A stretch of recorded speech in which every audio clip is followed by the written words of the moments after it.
സഭയാണ്. അതുകൊണ്ട് ഈ സഭയെ ഞങ്ങൾ ഒരിക്കലും മറക്കത്തില്ല. ദൈവം നിങ്ങളെ ധാരാളമായിട്ട് അനുഗ്രഹിക്കട്ടെ. ഞങ്ങൾ നാട്ടിൽ ചെന്ന് കഴിഞ്ഞ ഒരു മാസമായിട്ട് ഞങ്ങൾക്ക് ദൈവം പ്രത്യേകമായിട്ട് നിയോഗം തന്നതിന് പ്രകാരം എറണാകുളത്ത് കാക്കനാട് ഇൻഫോ പാർക്കിനടുത്ത് സ്മാർട്ട് സിറ്റിക്ക് അടുത്ത് ഞങ്ങളൊരു ഭവനം വാടകയ്ക്കെടുത്ത് താമസം ആരംഭിച്ചു. അവിടെയുള്ള പ്രവർത്തനം ആരംഭിക്കുവാനായിട്ടുള്ള കാര്യങ്ങൾ ക്രമീകരിച്ചുകൊണ്ടിരിക്കുന്നു. കർത്താവിൻ്റെ വരവ് താമസമെങ്കിൽ ഈ വർഷാവസാനത്തോടുകൂടെ അവിടെ നമ്മുടെ ചർച്ച് ഓഫ് ഗോഡിൻ്റെ നല്ലൊരു യങ്സ്റ്റേഴ്സിൻ്റെ ചർച്ച് ഉടലെടുക്കുവാനായിട്ടിടയായി തീരും. ഇപ്പോൾ തന്നെ ഇൻഫോ പാർക്കിൽ ഏകദേശം 26,000 എഞ്ചിനീയേഴ്സ് ജോലി ചെയ്യുന്നുണ്ട്. നിങ്ങൾക്കറിയാം, സ്മാർട്ട് സിറ്റി വന്നാൽ അവർ പ്രതീക്ഷിക്കുന്നത് അടുത്ത 5 വർഷത്തിനകത്ത് ഏകദേശം 4 ലക്ഷം എഞ്ചിനീയേഴ്സാണ് അവിടെ ജോലി ചെയ്യാനായിട്ട് വരുന്നത്. ഞങ്ങൾ താമസിക്കുന്ന 1.5 കിലോമീറ്ററിനകത്ത് വേറെ ഒരു കൂട്ടായ്മയില്ല. ഞങ്ങൾ താമസിക്കുന്നത് സ്മാർട്ട് സിറ്റിയുടെ മെയിൻ ഗേറ്റിൽ നിന്ന് 150 മീറ്റർ അകലെയാണ്. അതുകൊണ്ട് നിങ്ങളുടെ പ്രാർത്ഥനയിൽ ഞങ്ങളെ ഓർക്കണമേ എന്ന് അപേക്ഷിക്കുന്നു. അവിടെ ഒരു വലിയ കൂട്ടം യുവാക്കന്മാർ, യുവതികൾ കർത്താവിനെ അറിയുവാൻ ഇടയാകണം. നിങ്ങൾ അവധിക്ക് നാട്ടിൽ വരുമ്പോൾ ദയവായിട്ട് ഞങ്ങളെ കോൺടാക്ട് ചെയ്ത് ആ സ്ഥലത്ത് വന്ന് ഈ പ്രവർത്തന സ്ഥലമൊക്കെ കാണണമെന്ന് അപേക്ഷിക്കുന്നു. മുഖവരയായിട്ട് എനിക്കധികം സമയം പറഞ്ഞു നീട്ടുവാനായിട്ടില്ല. ഇന്നത്തെ യോഗത്തിൽ എനിക്ക് വലിയ സന്തോഷം. എൻ്റെ മദർ-ഇൻ-ലോ പങ്കെടുക്കുന്നുണ്ട്, എൻ്റെ വൈഫ് ആശ, ഞങ്ങളുടെ മകൻ ജോഷ്, എല്ലാവരുമുണ്ട്. ഞങ്ങളുടെ സഹോദരങ്ങൾ റോബിന്, പിന്നെ ഉള്ള ഒത്തിരി സഹോദരങ്ങൾ, എല്ലാവരും പേര് ഞാൻ പറയുന്നില്ല. കുമ്പനാട് എൻ്റെ മെമ്പർഷിപ്പുള്ള സഭയിലെ പ്രിയപ്പെട്ടവർ, അവരെല്ലാവരും ഉണ്ടല്ലോ. കർത്താവ് നിങ്ങളെ അനുഗ്രഹിക്കട്ടെ. The young children, Sunday school students, good to see you here. The pleasant faces, God bless you abundantly. നിങ്ങളെ ഇന്ന് പാസ്റ്റർ പറഞ്ഞ പോലെ ഈ വെള്ളയൊക്കെ ഉടുത്തിരിക്കുന്നത് കാണാൻ തന്നെ ഒരു ഐശ്വര്യമാണ്. ദൈവം നിങ്ങളെ അനുഗ്രഹിക്കുന്നത് ഒരു കണ്ടിന്യൂഷനായിട്ട് ഇങ്ങനെ തന്നെ അങ്ങ് പോകട്ടെ. നന്നായിട്ട് ദൈവം അനുഗ്രഹിക്കട്ടെ. ഷായ് സാറിനെ ഓർത്ത് കർത്താവിന് സ്തോത്രം ചെയ്യുന്നു. അനുഗ്രഹിക്കപ്പെട്ട ഒരു ശുശ്രൂഷകനെ നിങ്ങളുടെ പാസ്റ്ററായിട്ട് ലഭിച്ചല്ലോ. ദൈവം ധാരാളമായിട്ട് അനുഗ്രഹിക്കട്ടെ. ഇത്രയും പറഞ്ഞ് ഞാൻ മുഖവരയ്ക്ക് വിരാമം ഇട്ടുകൊണ്ട് ദൈവവചന ശുശ്രൂഷയ്ക്ക് പ്രാരംഭം കുറിക്കുകയാണ്. ഇന്ന് നിങ്ങളോട് സംസാരിക്കുവാൻ ഈ ഉപവാസ പ്രാർത്ഥനയുടെ അവസാന ദിവസം പരിശുദ്ധാത്മാവിന്റെ ഉള്ളിൽ തന്നിരിക്കുന്ന ഒരു വേദഭാഗം ഞാൻ നിങ്ങളെ കൊണ്ട് വായിപ്പിക്കുവാൻ ആഗ്രഹിക്കുന്നു. നമുക്കേവർക്കും പരിചയമുള്ള, നമുക്ക് നന്നായിട്ടറിയാവുന്ന ഒരു വേദവചനം. ഈ വേദഭാഗം എൻ്റെ അമ്മ എനിക്ക് 4 വയസ്സുള്ളപ്പോൾ, താൻ ഇന്ന് ലോകത്തിലില്ല, 4 വയസ്സുള്ളപ്പോൾ തൻ്റെ മടിയിലിരുത്തി എന്നെ പഠിപ്പിച്ച വചനം. അന്നു മുതൽ ഇന്ന് വരെ മിക്കവാറും എല്ലാ ദിവസവും ഞാൻ ഈ വചനം ഒരു പ്രാവശ്യമെങ്കിലും പറയാറുണ്ട്. ഞാൻ 17-ാമത്തെ വയസ്സിൽ ജോലി ആരംഭിച്ച ഒരു വ്യക്തിയാണ്. എൻ്റെ ഡിഗ്രി പഠനത്തോടുള്ള ബന്ധത്തിൽ പകൽ കോളേജിൽ പോകും, രാത്രി ജോലി ആരംഭിക്കും. 23-ാമത്തെ വയസ്സിൽ ഇംഗ്ലണ്ടിൽ എനിക്ക് സ്വന്തമായിട്ടൊരു ഓഫീസ് കിട്ടി. ആ ഓഫീസിൽ ഞാൻ ആദ്യം ചെയ്തത്, എന്നെ പ്രൊമോട്ട് ചെയ്ത ഓഫീസിലോട്ട് കയറി ചെന്നപ്പോൾ ഈ വചനത്തിൻ്റെ 2 പ്രതികൾ, 2 പ്രിൻ്റ് ഔട്ട് എടുത്ത് എൻ്റെ ചെയറിൻ്റെ ബാക്കിലും എൻ്റെ ചെയറിൻ്റെ ഫ്രണ്ടിലും ഞാൻ ഒട്ടിച്ചു വെച്ചു. 2011 ഞാൻ കുവൈറ്റിൽ വന്നു. എൻ്റെ ഓഫീസിൽ ഈ വചനം ഞാൻ ഒട്ടിച്ചു വെച്ചു. ഞാൻ അവിടെ പോരുന്നിടം വരെ ഈ വാക്യമുണ്ട്. എല്ലാ ദിവസവും ഞാൻ ആ വാക്യത്തെ കാണും. എന്നെ ഓഫീസിൽ കാണാൻ വരുന്നവർ ഈ വചനം വായിക്കാതെ പോകാൻ പറ്റത്തില്ല. ഇതെന്റെ ജീവിതത്തിൽ ബലമായ വാക്യം, എൻ്റെ രോഗശൈലിയിൽ എന്നെ സൗഖ്യമാക്കിയ വാക്യം, ഞാൻ നിരാശപ്പെട്ടപ്പോൾ എന്നെ ബലപ്പെടുത്തിയ വാക്യം. ഇന്ന് എനിക്ക് ഉറപ്പുണ്ട്, ഇതിനകത്ത് ചിലരെ ഈ വചനം വായിക്കുമ്പോൾ തന്നെ പരിശുദ്ധാത്മ ഇടപെടും. വായിക്കാം. ഫിലിപ്പിയ ലേഖനം 4-ാം അധ്യായത്തിന്റെ 13-ാമത്തെ വാക്യം.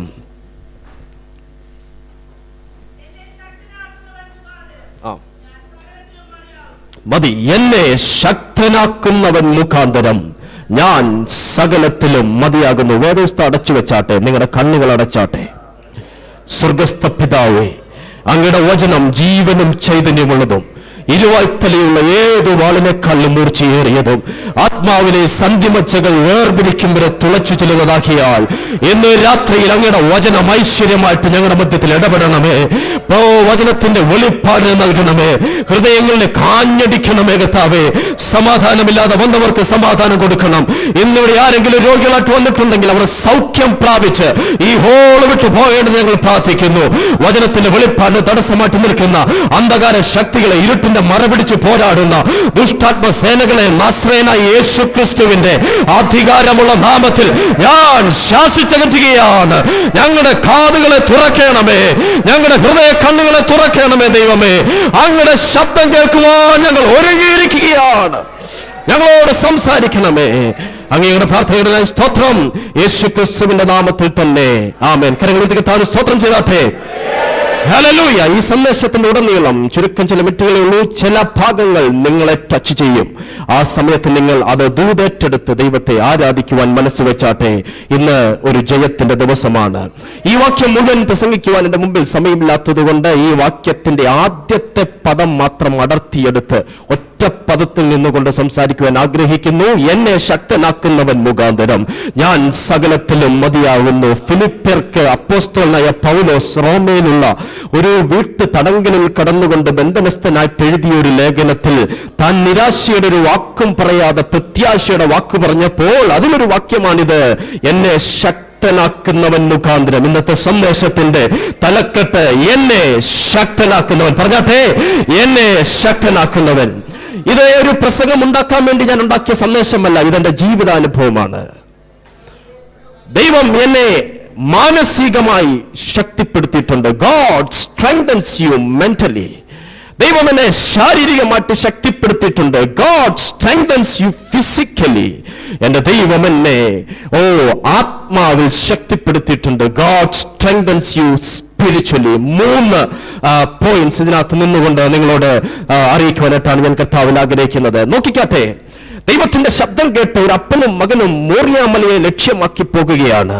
3 ദിവസത്തെ വഴിയാത്രയുടെ ക്ഷീണം അപ്പനും മകനും ഉണ്ടെങ്കിലും ബാല്യക്കാരെ ഒരു സ്ഥലത്ത് നിർത്തി അപ്പനും മകനും മാത്രം വിറക് മകന്റെ തോളിൽ കൊടുത്ത് കത്തിയും തീയും അപ്പനെടുത്ത്. ശ്രദ്ധിച്ചാട്ടെ, മക്കളുടെ കയ്യിൽ കൊടുക്കാൻ പറ്റുന്നതേ കൊടുക്കാവുള്ളൂ. മുട്ടയെന്ന് വിരിയുമ്പോഴേ മൊബൈൽ ഫോണൊക്കെ പിള്ളേരുടെ കൈ കൊടുക്കല്ല, അപ്പന്റെ കൈ പിടിക്കേണ്ടത് അപ്പന്റെ കൈ പിടിക്കണം. വിറക് മകന്റെ കയ്യിൽ കൊടുത്ത് തോളിൽ വെച്ച് കൊടുത്ത് നടന്നു വരികയാണ്. മോറിയാമല ചവിട്ടിക്കയറുന്ന ആ അപ്പന്റെ മകന്റെ മുഖത്തേക്ക് നോക്കിയാൽ ശാരീരിക ക്ഷീണമുണ്ടെങ്കിലും ഈ അപ്പന്റെ കണ്ണിലേക്ക് നാം ഒന്ന് ശ്രദ്ധിച്ചു നോക്കിയാൽ അപ്പന്റെ മനസ്സ് തകർന്നിരിക്കുകയാണ്, മനസ്സ് ക്ഷീണിച്ചിരിക്കുകയാണ്. എന്താണെന്നറിയാമോ? ചില നിമിഷങ്ങൾ കരയുമ്പോൾ സ്വന്തം മകനെ സ്വന്തം കൈകൊണ്ട് സ്വന്തം വാളുകൊണ്ട് വെട്ടി ഹോമയാഗം കഴിപ്പിക്കാൻ പോകുകയാണ്. ഇവിടെ ഇരിക്കുന്ന പിതാക്കന്മാരുടെ എനിക്കൊരു ചോദ്യം: നിങ്ങൾക്കാണ് ഈ ഗതി വരുന്നെങ്കിൽ നിങ്ങൾക്ക് താങ്ങി നിൽക്കുവാൻ കെൽപ്പുണ്ടോ? എന്റെ മകനെ ഞാൻ തന്നെ യാഗം കഴിക്കണമെന്ന് പറഞ്ഞാൽ അബ്രഹാം തകർന്ന മനസ്സോടെ ഈ മോറിയാമല കയറുകയാണ്. അതാ ഒരു മകന്റെ ചോദ്യം: അപ്പാ, കത്തിയും തീയും വിറകുമൊക്കെ നമ്മുടെ കയ്യിലുണ്ട്, എന്നാൽ യാഗത്തിനുള്ള മൃഗം എവിടെ? എരുതിയിലേക്ക് എണ്ണയൊഴിക്കുന്നത് പോലെ മകന്റെ ചോദ്യം കേട്ട അപ്പന്റെ മനസ്സ് തരിപ്പണമായി. ഇന്ന് രാത്രിയിൽ ഇവിടെ ഇരിക്കുന്ന പ്രിയപ്പെട്ടവരോട് പരിശുദ്ധാത്മാവ് പറയുകയാണ്: നിങ്ങളുടെ ജീവിതത്തിൽ ആരെയെങ്കിലും വാക്ക് കേട്ടിട്ട്, ചിലരുടെ സംസാരം കേട്ട് നിന്റെ മനസ്സിടിഞ്ഞാണോ ഇന്ന് രാത്രിയിൽ ഇവിടെ വന്നത്? നിന്നെ ശക്തിപ്പെടുത്തുവാൻ എന്റെ യേശു ഇവിടെ ഇറങ്ങി വന്നിട്ടുണ്ട്. വിശ്വസിക്കുന്നവർ കരങ്ങളെ അടിച്ച് ആത്മാവിൽ ദൈവത്തിന് സ്തോത്രം അർപ്പിച്ചാട്ടെ. ഓ റഗബശബൽ പ്രഭാരകനസിയ യേശുവിന്റെ നാമത്തിൽ ഹല്ലേലൂയ.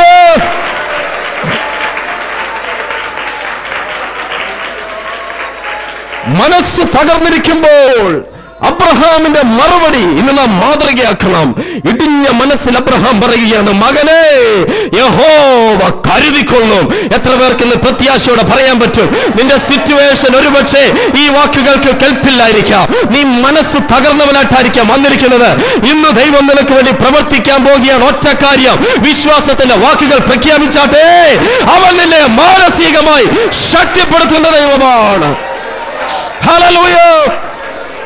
അബ്രഹാമിന് വേണ്ടി ഏതോ ഒരാട്ടിടയൻ ആടിനെ മേയിച്ചുകൊണ്ട് പോകുമ്പോൾ മോറിയാമലയിൽ അപ്പുറത്ത് നിന്ന് ഒരാടിനെ, ആട്ടിനെ തെറ്റിച്ച് അബ്രഹാം യാഗം കഴിക്കുന്നതിന് പുറകിലായിട്ട് കൊമ്പ് കാട്ടിൽ കുരുക്കിയിട്ട് എന്റെ അബ്രഹാമിന് വേണ്ടി ഈ വിശ്വാസത്തിന്റെ വാക്കുച്ചരിച്ചപ്പോൾ എന്റെ ദൈവം കരുതിയെങ്കിൽ നീ ഇന്ന് പോകുന്ന കഷ്ടതയ്ക്കകത്ത്, നീ ഇന്ന് പോകുന്ന പ്രതികൂലത്തിനകത്ത് നിനക്ക് പ്രത്യാശയുടെ വാക്കുകൾ പറയാനുണ്ടോ? എന്റെ ദൈവം നിനക്ക് വേണ്ടി കരുതുന്ന ദൈവമാണ്, നിനക്ക് വേണ്ടി ഒരുക്കി വച്ചിട്ടുള്ള ദൈവമാണ്. അബ്രഹാമിന്റെ മനസ്സിനെ ശക്തിപ്പെടുത്തിയ ദൈവം. നോക്കുക, ബർശേബ മരുഭൂമിയിൽ ഹാഗാർ നിലവിളിക്കുന്നുണ്ട്. സ്വന്തം മകന്റെ മരണം കാണുവാൻ ത്രാണിയില്ലാതെ നെഞ്ചത്തലിച്ച് നിലവിളിക്കുന്ന മാതാവ്. അവളുടെ ശബ്ദം കേൾക്കുവാൻ അബ്രഹാമില്ല, അവളുടെ ശബ്ദം കേൾക്കുവാൻ മരുഭൂമിയിൽ ആരുമില്ല. എന്നെ കേൾക്കുന്ന സഹോദരിമാരെ, നിങ്ങൾ ഒറ്റയ്ക്കാണെന്നുള്ള ചിന്തയുണ്ടോ? നിന്നെ കേൾക്കുവാൻ ആരുമില്ലായിരിക്കാം. രാത്രിയാമങ്ങളുടെ കരച്ചിൽ കാണുവാൻ ആരുമില്ലായിരിക്കാം.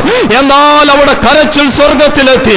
അവളെ ശക്തിപ്പെടുത്തുവാൻ എന്റെ ദൈവം ഒരു ദൂതനെ അയച്ചെങ്കിൽ ഇന്ന് രാത്രി എന്റെ ദൈവം ഇവിടെ ഇറങ്ങി വന്നിട്ടുണ്ട്. മാനസികമായി തകർന്നിരിക്കുന്നവരെ ശക്തിപ്പെടുത്തുന്ന എന്റെ ദൈവം. കരങ്ങളിൽ തീർത്താണ് സ്തോത്രം ചെയ്തേ. ഹല്ലേലൂയ. എന്റെ ദൈവം മാനസികമായിട്ട് ശക്തിപ്പെടുത്തുന്നവൻ. ആരെങ്കിലും മനസ്സിന് മുറിവോടെ വന്നിട്ടുണ്ടെങ്കിൽ നിങ്ങൾ വന്നതുപോലെ പോകരുത്, ശക്തിയോടെ വേല പോകാൻ. എന്നെ ശക്തനാക്കുന്നവൻ മുഖാന്തരം, പറഞ്ഞാട്ടെ, എന്നെ ശക്തനാക്കുന്നവൻ മുഖാന്തരം ഞാൻ മാനസികമായി ശക്തിപ്പെടുന്നു. 38 വർഷമായിട്ട് കുളക്കരയിൽ കിടക്കുന്ന രോഗി തനിക്ക് മാനസിക പ്രശ്നമല്ല, തനിക്ക് ശാരീരികമായിട്ട് തളർന്നിരിക്കുകയാണ്. എന്റെ യേശു മനുഷ്യനായിട്ട് ഈ ഭൂമിയിൽ അവതരിക്കുന്നതിന് 8 വർഷം മുമ്പ് രോഗിയായ മനുഷ്യൻ ബെഥെസ്ദ കുളക്കരത്തിൽ കിടക്കുകയാണ്. ഈ കുളത്തിന്റെ നിയമം, ദൂതൻ അതാത് സമയം വന്ന് വെള്ളം ഇളക്കുമ്പോൾ ഈ വെള്ളത്തിൽ ആദ്യം ചാടി ഇറങ്ങണം. എന്നാൽ ഇവനെക്കാട്ടിലും ജൂനിയർ ആയിട്ടുള്ള ആൾക്കാരൊക്കെ കുളത്തിൽ ചാടി രക്ഷപ്പെട്ടു. ഇവൻ വന്നവരൊക്കെ കുളത്തിൽ ചാടി രക്ഷപ്പെട്ടു. 38 വർഷമായിട്ട് ഇവൻ അപ്പോഴും അവിടെ പാട്ടും പാടിക്കൊണ്ടിരിക്കുകയാണ്. നോക്കി അച്ഛന്മാരെ, നിങ്ങളെക്കാട്ടിലും താമസിച്ചു വന്നവരൊക്കെ കർത്താവിന്റെ വേലക്കാരാ. നിങ്ങൾക്ക് വിളിയുണ്ടായിട്ടും ഇപ്പോഴും ഇവിടെ ഇരിക്കുകയാണോ? ഇനിയെങ്കിലും നിനക്ക് ഇറങ്ങിക്കൂടെ? ഈകരിയിരിക്കുന്ന ഒരു മനുഷ്യനെ യേശു കാണുവാനിടയായി. 5 മണ്ഡപത്തിലായിട്ട് ഒത്തിരി രോഗികളുണ്ടെങ്കിലും എന്റെ യേശു ഈ മനുഷ്യനെ മാത്രമാണ് കണ്ടത്. ഇന്ന് ചിലരെ കാണുവാൻ യേശു വന്നിട്ടുണ്ട്. അവന്റെ നോട്ടം നിന്റെ മേൽ വീണാൽ നീ വന്നതുപോലെ അല്ല പോകുന്നത്. നിന്റെ ചരിത്രം മാറ്റുവാൻ എന്റെ ദൈവം വിശ്വസനാണ്. എത്ര വർഷമായെന്നുള്ള എന്റെ ദൈവത്തിന്റെ വിഷയമല്ല. അവൻ നിന്നെ കണ്ടാൽ അവൻ നിന്നെ വിടുവിക്കുവാൻ ശക്തനാണ്. യേശുവിന്റെ ചോദ്യം, നിനക്ക് സൗഖ്യമാകുവാൻ മനസ്സുണ്ടോ? അവൻ പറഞ്ഞു, ഞാൻ ശരീരം തളർന്നവനായി കിടക്കി, എനിക്ക് ഓടാൻ ശക്തിയില്ല. എന്റെ യേശുവിന്റെ വാക്ക്, നീ കിടക്ക, എടുത്ത് നടക്ക. ഇന്ന് ആരെങ്കിലും ശാരീരികമായിട്ട് ബലഹീനമായിട്ട് വന്നിട്ടുണ്ടെങ്കിൽ നിന്നെ തൊട്ട് സൗഖ്യമാക്കുവാൻ എന്റെ യേശു ഇവിടെ വന്നിട്ടുണ്ട്. എത്ര പേർക്ക് വിശ്വാസമുണ്ട്? എന്റെ യേശു നിന്നെ ശാരീരികമായി ശക്തിപ്പെടുത്തുന്നവനാണ്. നിനക്ക് രോഗം ഉണ്ടാകുന്നതിന് മുമ്പ് എന്റെ യേശു അതിനുള്ള സൗഖ്യം ക്രൂശിൽ വരുത്തിയിട്ടുണ്ട്. തെളിവ്, അവന്റെ അടിപ്പിടലുകളാൽ നിനക്ക് സൗഖ്യം വരുമെന്നല്ല, വന്നിരിക്കുന്നു. നിന്റെ രോഗത്തിന് മുമ്പ് യേശു സൗഖ്യം വരുത്തിയിട്ടുണ്ട്. ഇനിയും നിനക്കുണ്ടാകാൻ പോകുന്ന രോഗത്തിലും എന്റെ യേശു സൗഖ്യം വരുത്തിയിട്ടുണ്ട്. വിശ്വസിക്കുന്നവർക്ക് വേണ്ടി വ്യാപരിക്കുന്ന ദൈവത്തിന്റെ ശക്തി ഇന്ന് രാത്രിയിലോ ഒരു കൊടുങ്കാറ്റ് പോലെ ചിലരുടെ വ്യക്തി ജീവിതത്തിലേക്ക് വ്യാപരിക്കുകയാണ്. ഇന്ന് രാത്രി യേശു സൗഖ്യം തരുവാൻ വിശ്വസ്തൻ. സൗഖ്യം വ്യാപരിക്കട്ടെ. ദൈവത്തിന്റെ സ്പർശനം ഇന്ന് ഹോളിൽ വ്യാപരിക്കട്ടെ. ചില രോഗികൾ യേശുവിന്റെ നാമത്തിൽ സൗഖ്യമാകട്ടെ.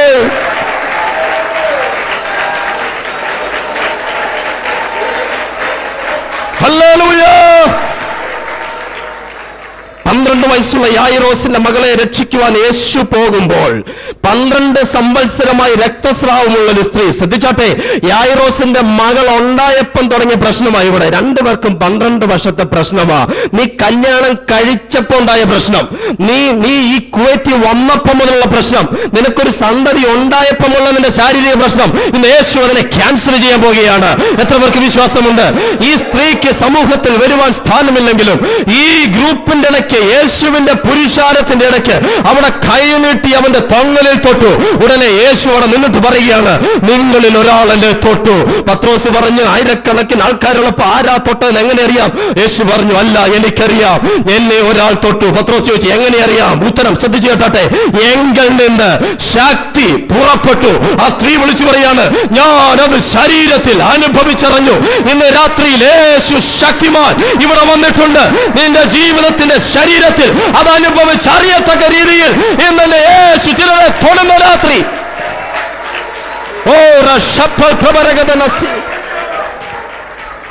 ഞാൻ 4ാം ക്ലാസ്സിൽ പഠിക്കുമ്പോൾ ഞങ്ങളുടെ സ്കൂളിലേക്ക് പോകുവാൻ ഓട്ടോറിക്ഷയിൽ കയറുമ്പോൾ എന്റെ വലത്തു ഭാഗത്തായിട്ടൊരു വേദന. ഞങ്ങളുടെ ഭാഗത്തായിട്ട് വീട്ടിൽ ഷാജി സാറ് വന്നിട്ടുണ്ട്, അവിടെ താമസിച്ചിട്ടുണ്ട്. ഞങ്ങളുടെ വീടും പരിസരമൊക്കെ നല്ലതുപോലെ അറിയാം. ഭാഗത്താനത്തുള്ള മാർഗീകരിയ സ്കൂളിലേക്ക് ഞാൻ പോകുന്ന വഴിയിൽ എനിക്ക് വലത്തുവശത്തൊരു വേദന. എന്നെ എടുത്തുകൊണ്ട് ഞാലിയാലുള്ള KGM ഹോസ്പിറ്റലിൽ കൊണ്ടുപോയി. ഡോക്ടർ പറഞ്ഞു, ഇവനെ കോട്ടയം മെഡിക്കൽ കോളേജിൽ കൊണ്ടുപോകണം. എന്നെ കോട്ടയം മെഡിക്കൽ കോളേജിൽ കൊണ്ടുപോയി 3 ദിവസത്തെ എക്സാമിനൊക്കെ ചെയ്ത് കഴിഞ്ഞിട്ട് ഡോക്ടർ ഇങ്ങനെ പറഞ്ഞു, എന്റെ ലിവറിന് ഒരു ബൾജിങ് ഉണ്ടായിട്ടുണ്ട്, മാത്രമല്ല ഒരു ഹോൾ ഉണ്ടായിട്ടുണ്ട്, ഓരോ മണിക്കൂറിലും ഇത് വലുതായിക്കൊണ്ടിരിക്കുന്നു. അതിനുള്ള സർജറിയുടെ എക്യുപ്മെന്റ്സ് ഒന്നും ഇതുവരെ ആയിട്ടില്ല. ഇൻ കേസ് സർജറി ചെയ്താൽ 90% ഫെയിലിയർ ആയിരിക്കും. അതുകൊണ്ട് എന്റെ പിതാവിനോട് പറഞ്ഞു, പാസ്റ്റർ വീട്ടിൽ കൊണ്ടുപോയിക്കോളാൻ പറഞ്ഞു. എന്നെ വീട്ടിൽ കൊണ്ടുവന്നു. 3 മാസമായിട്ട് ഞാൻ കിടപ്പാണ്. ഇതറിഞ്ഞ് എന്റെ സ്കൂളിന്റെ പ്രിൻസിപ്പൽ പറഞ്ഞു, പാസ്റ്ററെ ഇനി ജോബിനെ സ്കൂളിലേക്ക് വിടണ്ട, കാരണം ഈ കൊച്ചു മരിച്ചു പോയാൽ കൂടെയുള്ള പിള്ളേർക്കൊക്കെ ഷോക്കായി തീരും. എന്റെ മരണം കാത്തിരുന്ന എന്റെ നാട്ടുകാർ, എന്റെ വീട്ടുകാർ, അങ്ങനെ ഇരിക്കെ ആയിരക്കണക്കിന് വിശ്വാസികൾ കുടുംബാംഗങ്ങളും കർത്താവിന്റെ ദാസന്മാരും വന്ന് എനിക്ക് വേണ്ടി പ്രാർത്ഥിക്കുന്നുണ്ട്. എന്റെ പിതാവ് വടബാദൂർ പാസ്റ്റർ PM ഫിലിപ്പ് ശുശ്രൂഷിക്കുന്ന സഭയുടെ ഒരു കൺവെൻഷന് പ്രസംഗിക്കുവാൻ ബൈക്കിൽ പോയി കഞ്ഞിക്കുഴി കഴിഞ്ഞിട്ട് വളവ് തിരിഞ്ഞ് വേണം വടബാദൂരേക്ക് പോകുവാൻ. കഞ്ഞിക്കുഴിയിൽ ഒരു മനുഷ്യൻ തുണിസഞ്ചിയൊക്കെ തൂക്കിയിട്ട്, ഒരു കറുത്ത മനുഷ്യൻ ജിബ്ബൊക്കെ പിടിച്ച് വേദപുസ്തകം ചങ്കത്തോട് പിടിച്ചിങ്ങനെ നിൽക്കുന്നത് കണ്ടു. പലരങ്ങനെ നിൽക്കാറുണ്ട്, അതുകൊണ്ട് ശ്രദ്ധിച്ചില്ല. പോയി യോഗമൊക്കെ കഴിഞ്ഞ് അന്ന് രാത്രിയിൽ സൗഖ്യമാക്കുന്ന യേശുവിനെ പറ്റി എന്റെ പിതാവ് പ്രസംഗിച്ചു. അനേക രോഗികൾക്ക് വേണ്ടി പ്രാർത്ഥിച്ച് അവർക്കൊക്കെ കണ്ണിന് മുമ്പിൽ സൗഖ്യം കിട്ടി. അത് കഴിഞ്ഞ് എന്റെ പിതാവ് ബൈക്കിൽ ഇങ്ങനെ ഒറ്റയ്ക്ക് യാത്ര ചെയ്ത് വരികയാണ്. വരുന്നവരെ ദൈവത്തോട് ചോദിച്ചു, കർത്താവേ, ഇന്ന് രാത്രി ഞാൻ അനേക രോഗികൾക്ക് വേണ്ടി പ്രാർത്ഥിച്ചപ്പോൾ അവർക്കൊക്കെ സൗഖ്യം കിട്ടി. 3 മാസമായിട്ട് എന്റെ വീട്ടിൽ ഒരു രോഗി, എന്റെ മകൻ, അവൻ മരിക്കാറായി കിടക്കുക, അവൻ എന്നാണ് ഒരു സൗഖ്യം കിട്ടുമെന്ന് കരഞ്ഞുകൊണ്ട് വരികയാണ്. രാത്രി 10:30 സ്ട്രീറ്റ് ലൈറ്റ് ഒക്കെ അടച്ചു, കടകളെല്ലാം അടച്ചു, വണ്ടിയുടെ വരവൊക്കെ നിന്നു, ആൾക്കാരൊന്നുമില്ല. ഈ കഞ്ഞിക്കുഴി വന്നപ്പോൾ അങ്ങോട്ട് പോയ മനുഷ്യൻ അതേപോലെ തന്നെ ഇങ്ങനെ നിൽക്കുന്നത് കണ്ടു. കഞ്ഞിക്കുഴി നമ്മുടെ ചർച്ച് ഓഫ് ഗോഡിന്റെ ചർച്ച വരെ എന്റെ പിതാവ് വണ്ടി ഓടിച്ചിട്ട് തിരിച്ചു വന്നിട്ട് അദ്ദേഹത്തോട് ചോദിച്ചു, എവിടെ പോകാൻ നിൽക്കുക എന്ന് പറഞ്ഞു. അദ്ദേഹം പറഞ്ഞു, ഞാനൊരാളെ കാത്തു നിൽക്കുകയാണ്. എന്റെ പിതാവ് പറഞ്ഞു, ഇനിയും ഒരിക്കലും വണ്ടിയൊന്നുമില്ലല്ലോ, ആരും വരാനില്ല, അതുകൊണ്ട് എന്റെ കൂടെ പോരെ, രാത്രിയിൽ വീട്ടിൽ വന്ന് കിടന്നിട്ട് നാളെ രാവിലെ പോകാമെന്ന് പറഞ്ഞു. ബൈക്കിൽ കയറുന്ന വഴി അദ്ദേഹത്തിന്റെ വാക്കുകൾ, ഞാൻ നിങ്ങളെ പ്രതീക്ഷിച്ചാണ് നിന്നത്. അദ്ദേഹം എന്റെ പിതാവിന്റെ കൂടെ ബൈക്കിൽ കയറി വീട്ടിൽ വന്നു. എന്റെ അമ്മയെ അത്താഴമൊക്കെ കൊടുത്തു. ഞങ്ങളുടെ വീട്ടിലൊരു പതിവുണ്ട്, രാവിലെ 5 മണിക്ക് എഴുന്നേറ്റ് പാട്ടുപാടി പ്രാർത്ഥിക്കും. ഞാൻ കിടക്കുന്ന കട്ടിലിന്റെ അരികിൽ എന്റെ പിതാവും മാതാവും എന്റെ പെങ്ങളും കൂടെ വന്ന് പാട്ടുപാടുവാൻ തുടങ്ങി. അപ്പുറത്തെ റൂമിൽ കിടക്കുന്ന ഈ മനുഷ്യൻ പാട്ട് കേട്ടി പായൽ വന്നിരുന്നു. പാട്ടിന്റെ അവസാനം ആത്മാവിൽ അവർ ആരാധിച്ചു. ഈ മനുഷ്യൻ വെടിപൊട്ടിക്കുന്ന പോലെ ശബ്ദത്തിൽ എന്റെ പിതാവിന്റെ നെഞ്ചത്തെ തൊട്ടിട്ട് ഇങ്ങനെ പറഞ്ഞു, നിന്റെ മകന്റെ ലിവറിന്റെ പ്രശ്നം ഞാൻ എന്റെ തള്ളവരിൽ തൊട്ട് സൗഖ്യമാക്കിയിരിക്കുകയെന്ന് പറഞ്ഞു. ആ സമയം എനിക്കുണ്ടായ അനുഭവം, ഒരു മെറ്റൽ കട്ടിലിൽ എന്നെ കിടത്തി 11 kV ലൈൻ അതിലോട്ട് ഘടിപ്പിച്ചാൽ എത്ര ശക്തി വരുമോ അതുപോലെ ശക്തി എന്റെ ശരീരത്തിൽ അനുഭവിച്ചറിയാനിടയായി. കൃപയാൽ ആ രോഗം ഇതുവരെ എനിക്ക് വന്നിട്ടില്ല. എന്റെ ദൈവം എന്നെ ശാരീരികമായി ശക്തിപ്പെടുത്തിയ ദൈവം. ഇന്ന് കേട്ടോട്ടെ, ശ്രദ്ധിച്ചാട്ടെ, എന്റെ ദൈവം, ഞാൻ പ്രസംഗിക്കുന്ന എന്റെ യേശു, അവൻ രോഗികളെ സൗഖ്യമാക്കുന്നവൻ. ഞാൻ പ്രസംഗിക്കുക മാത്രമല്ല, എന്നെ സൗഖ്യമാക്കിയ യേശു നിങ്ങളെ സൗഖ്യമാക്കുവാൻ വിശ്വാസനാണ്. ഇന്ന് രോഗികളായിട്ട് വന്നിരിക്കുന്നവർക്ക് എത്ര പേർക്ക് വിശ്വാസമുണ്ട്? 2 കരങ്ങളും മേലോട്ട് ഉയർത്തിക്കാട്ടെ. നിങ്ങളെ ഇന്ന് യേശു സൗഖ്യമാക്കുന്ന ദിവസം അവന്റെ അടിപ്പിണരുകളാൽ നിനക്ക് സൗഖ്യം വന്നിരിക്കുന്നു. നാസറേയനായ യേശു ക്രിസ്തുവിൻ നാമത്തിൽ ഇപ്പോൾ രോഗികൾ സൗഖ്യമാകട്ടെ.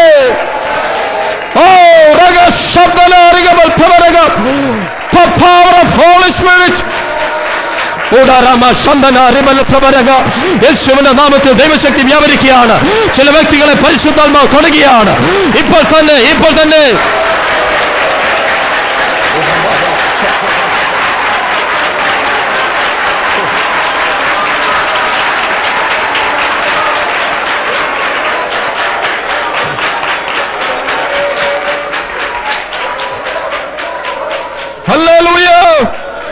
ഞാൻ പ്രവാചകനല്ല, പ്രവചിച്ച് ദൂത് പറയാൻ പോവുകയാണ്.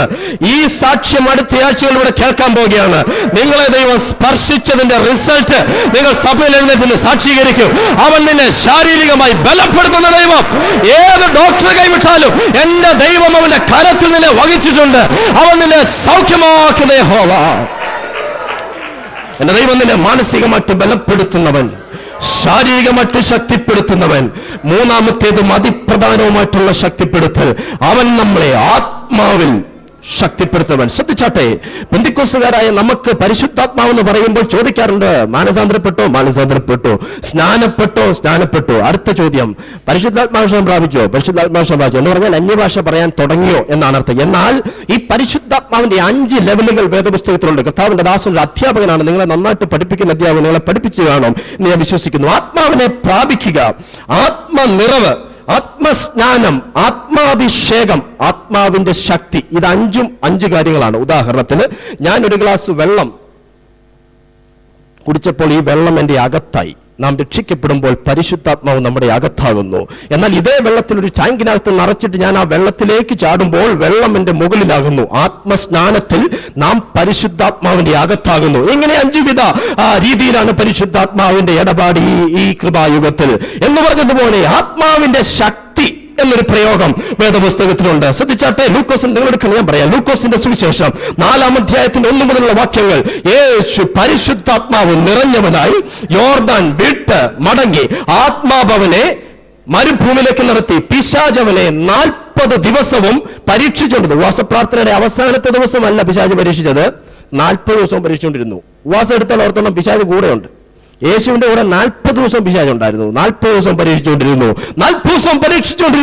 അവിടുത്തെ ആ പ്രയോഗം നോക്കിക്കേ. യേശു പരിശുദ്ധാത്മാവ് നിറഞ്ഞവനായി യോർദാൻ വിട്ട് പറഞ്ഞ് ആത്മനിറവോടെ അവൻ ഉപവസിക്കാൻ തുടങ്ങി. നീ ആത്മാവിൽ നിറഞ്ഞാൽ ഉപവസിക്കാൻ പറ്റും. 13-ാമത്തെ വാക്യം ഇങ്ങനെയാണ് എഴുതിയിരിക്കുന്നത്: അങ്ങനെ പിശാച് സകല പരീക്ഷയും തികച്ച ശേഷം കുറെ കാലത്തേക്ക് അവനെ വിട്ടുപോയി. ഉപവാസം കഴിഞ്ഞപ്പം പിശാച് യേശുവിനെ വിട്ടുപോയി. 14-ാമത്തെ വാക്യം: യേശു ആത്മാവിന്റെ ശക്തിയോടെ ഗലീലയ്ക്ക് മടങ്ങി. എന്തിനാണ് ആത്മാവിന്റെ ശക്തി? ഈ ആത്മ നിറവിലുള്ളവർക്ക് ചില ശുശ്രൂഷകൾ നൽകുവാൻ യേശു ആത്മാവിന്റെ ശക്തിയാൽ അവൻ നിറയ്ക്കുവാനിടയായി തീരും. യേശു ഉപവസിക്കുവാൻ ആത്മാവിന്റെ നിറവോടെയാണ് പോയെങ്കിൽ അവൻ ശുശ്രൂഷ ആരംഭിക്കുന്നത് ആത്മാവിന്റെ ശക്തിയോടെയാണ്. ഞാൻ വിശ്വസിക്കുന്നു ഇന്ന് രാത്രിയിൽ ചിലരെ പരിശുദ്ധാത്മ ശക്തിയാൽ നിറയ്ക്കുവാൻ എന്റെ ദൈവം ഇവിടെ വന്നിട്ടുണ്ട്. അപ്പോസ്തല പ്രവൃത്തി 1:8 പരിശുദ്ധാത്മാവ് നിങ്ങളുടെ മേൽ വരുമ്പോൾ, അടുത്ത പദം, നിങ്ങൾ ശക്തി ലഭിച്ചിട്ട് യെരുശലേമിലും യഹൂദയിൽ എല്ലായിടത്തും ശമരിയിലും ഭൂമിയുടെ അറ്റത്തോളം എന്റെ സാക്ഷികളാകും. സുവിശേഷ വേല ചെയ്യുവാൻ, അവന്റെ വേല ചെയ്യുവാൻ നിനക്ക് ആത്മാവിന്റെ ശക്തി ആവശ്യമാണ്. ഇന്ന് രാത്രിയിൽ ചിലരുടെ മേൽ ദൈവത്തിന്റെ വിളിയുള്ള പ്രിയപ്പെട്ടവർ ഇതിനകത്തിരുന്ന് ദൈവത്തെ ആരാധിക്കുന്നുണ്ട്. ഇന്ന് രാത്രി നിന്റെ മേലൊരു ശക്തി ഒന്നാഞ്ഞെടുക്കുകയാണ്. ഇതുവരെ നീ ചെയ്തിട്ടില്ലാത്ത ചില ശുശ്രൂഷയ്ക്ക് വേണ്ടി, ഇതുവരെ നീ പോയിട്ടില്ലാത്ത ചിലർക്ക് വേണ്ടി.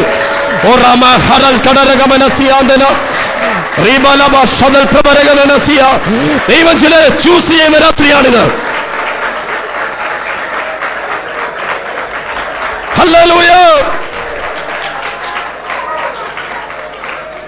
ഞാനൊരു പാസ്റ്റർ മകനാണ്. ഞാനൊരു സുവിശേഷകന്റെ കൊച്ചുമകനാണ്. എൻ്റെ അപ്പൻ്റെ 2 ജ്യേഷ്ഠന്മാർ പാസ്റ്റേഴ്സ്, എൻ്റെ അമ്മയുടെ ആംഗ്ല പാസ്റ്റേഴ്സ്, എൻ്റെ അപ്പൻ്റെ 3 പെങ്ങന്മാർ 3 ചർച്ചിലെ പാസ്റ്റേഴ്സ്, എൻ്റെ അമ്മയപ്പൻ പാസ്റ്റർ. ഇതൊന്നും എന്നെ സുവിശേഷ വേലക്കാരനാക്കിയാൻ യോഗ്യനാക്കിയില്ല. എന്നാൽ ഞാൻ പരിശുദ്ധാത്മാവിൽ നിറഞ്ഞതിന് ശേഷം ഈ ദിവസങ്ങളിലൊന്നിൽ പരിശുദ്ധാത്മാവിന്റെ ശക്തി എന്റെ മേൽ വന്നപ്പോൾ അവൻ എന്നെ ഒരു നല്ല വേലക്കാരനാക്കി തിരഞ്ഞെടുക്കുവാനിടയായി. ഇന്ന് രാത്രി ദൈവത്തിന്റെ വിളിയുള്ള ചില സഹോദരന്മാർ, ദൈവവിളിയുള്ള ചില സഹോദരിമാർ ഇതിനകത്തിരിപ്പുണ്ട്. നിങ്ങളുടെ മേൽ ഇന്ന് ആത്മാവിന്റെ ശക്തി വീഴുകയാണ്. നിങ്ങളുടെ പിതാക്കന്മാർ പോയിട്ടില്ലാത്തടത്ത്, നിങ്ങളുടെ പിതാക്കന്മാർ കണ്ടിട്ടില്ലാത്തടത്ത് ഈ വചനവുമേതി പിശാചിനോട് എതിർത്ത് നിന്ന് അവന്റെ വേല ചെയ്യുവാൻ നിങ്ങളുടെ മേലിൽ ശക്തി പകരുകയാണ്. എല്ലാ കണ്ണുകളും അടയട്ടെ, എല്ലാ കണ്ണുകളും അടയട്ടെ. നാം ഒരുമിച്ച് ദൈവത്തെ ആരാധിക്കാൻ പോകുകയാണ്. ഒരു ചോദ്യം നിങ്ങളോട്. അവൻ നിന്നെ മാനസികമായിട്ട് ബലപ്പെടുത്തുന്നവൻ, ശാരീരികമായിട്ട് ശക്തിപ്പെടുത്തുന്നവൻ. പക്ഷേ അവൻ ആത്മാവിന്റെ ശക്തി പകരുന്നത് നിന്നെ ശുശ്രൂഷയ്ക്ക് ഇറക്കാൻ വേണ്ടിയാണ്. എത്ര പേർക്ക് ആ വാഞ്ചയുണ്ട്? എന്റെ കർത്താവേ, എനിക്കൊരു ശക്തി ആവശ്യമാണ്. അങ്ങനെ വേലക്കാരനാക്കി എന്നെ തീർക്കണമേ, അതിനുള്ള വേദി ഒരുക്കണമേ, അതിനുള്ള അവസരം ഒരുക്കണമേ. നിങ്ങളെ ദൈവം അനുഗ്രഹിക്കാൻ പോകുകയാണ്. റബ വിശ്വസിക്കുന്നവർ മാത്രം കരങ്ങളെ അടിച്ച് ആത്മാവിൽ ആരാധിച്ചാട്ടെ. ഇപ്പോൾ തന്നെ പരിശുദ്ധാത്മ ശക്തി നിങ്ങളുടെ മേൽ വരികയാണ്. ഹല്ലേലൂയ. സമ്മനാരിക പ്രവരകന ഓരവശദനഗന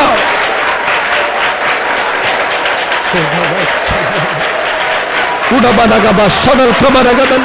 യേശുവിന്റെ നാമത്തിൽ ശരീരത്തിൽ അനുഭവിക്കുന്ന പ്രിയപ്പെട്ടവർ ആത്മശക്തിയോടെ ഈ ഉപവാസം കഴിഞ്ഞ് ആത്മാവിന്റെ ശക്തിയോടെ ഈ ഹോള് വിട്ട് പോകുമ്പോൾ നീ തൊടുന്നവർ ദൈവത്താൽ അനുഗ്രഹിക്കപ്പെടട്ടെ.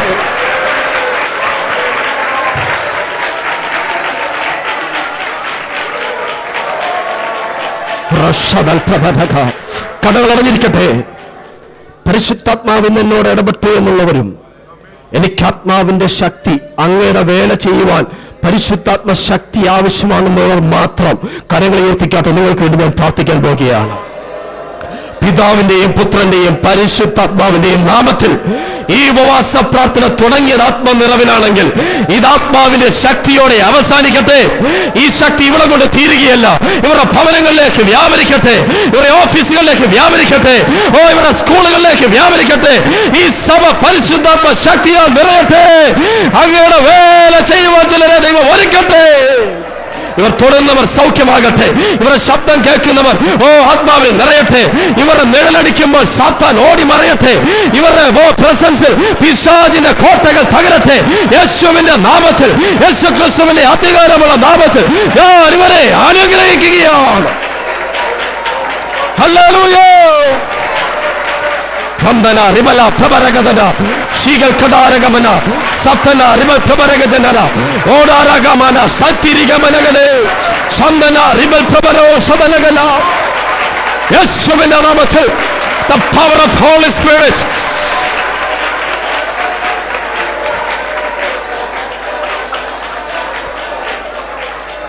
അന്നങ്ങനെ ചെയ്യാൻ പോകുന്നതിനായി ഞങ്ങൾക്ക് സ്തോത്രം അർപ്പിക്കുകയാണ്. കർത്താവേ, പ്രാർത്ഥനയുടെ നന്ദി യേശു ക്രിസ്തുവിന്റെ നാമത്തിൽ തന്നെ. ആമേൻ. കരങ്ങളിൽ കർത്താവ് സ്തോത്രം ചെയ്യട്ടെ. മറക്കരുത്, എന്നെ ശക്തനാക്കുന്നവൻ മുഖാന്തരം ഞാൻ സകലത്തിലും മതിയാകുന്നു. God bless you. Hallelujah, hallelujah. ഇന്ന് രാത്രി ദൈവത്തിന്റെ പരിശുദ്ധാത്മാവിന്റെ സാന്നിധ്യം നമുക്ക് അനുഭവിപ്പാൻ കഴിഞ്ഞു. ഹല്ലേലൂയ. എന്നെ ശക്തനാക്കുന്നവൻ മുഖാന്തരം